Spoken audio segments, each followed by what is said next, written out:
Matching करना है, capital alphabet से स्मॉल अल्फ़ाबेट में मिलान करना है। चलो बेटा पहला पढ़ो, अक्षर कौन सा है? स्मॉल वाला कहाँ लिखा है? मिला दो बेटा, बहुत अच्छे आ रहा।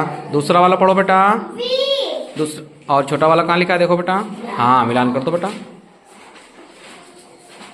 बहुत अच्छे आ रहा। नेक्स्ट पढ़ो बेटा, कहाँ लिखा है यम? वेरी गुड, मिलान कर दो बेटा,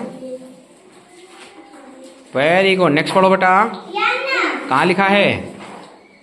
वेरी गुड, मिलान कर दो बेटा, वेरी गुड आ रहा। नेक्स्ट पढ़ो बेटा, कहाँ लिखा है? यस है, वेरी गुड, मिलान कर दो। नेक्स्ट पढ़ो बेटा, कहाँ लिखा है? Very good.